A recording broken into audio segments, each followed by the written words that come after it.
ថ្ងៃដែលយើងជួបគ្នាលើកដំបូង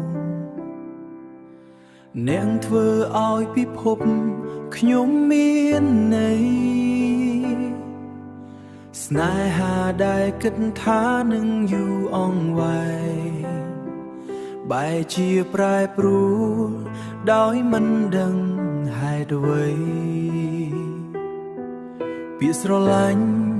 ដែលអ្នកធ្លាប់និយាយថ្ងៃនេះវាដូចខ្យល់ហោះឆ្ងាយចុងក្រោយយើងគ្រាន់តែអ្នកដទៃមិនសល់អ្វីក្រៅតែការឈឺចាប់ក្នុងចិត្តមនុស្សដែលធ្លាប់ស្និទ្ធជាងគេក្នុងជីវិត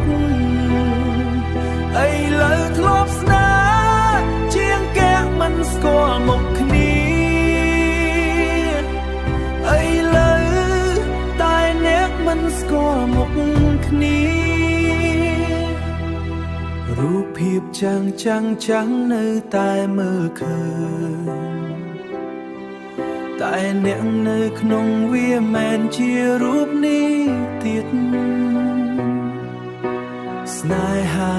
បែកបាក់ដោយកញ្ចក់បាក់ខ្ទេចខ្ញុំសួរខ្លួនឯងរាប់ពាន់ដងទើបអ្នកចាកចេញ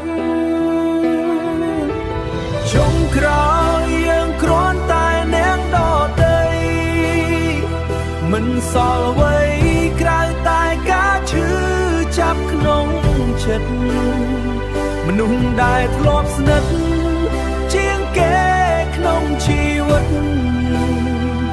ឥឡូវធ្លាប់ស្នេហ៍ជាងគេមិនស្គាល់មុខគ្នាឥឡូវតែអ្នកមិនស្គាល់មុខគ្នាបើពេលវេលាអាចត្រឡប់វិញ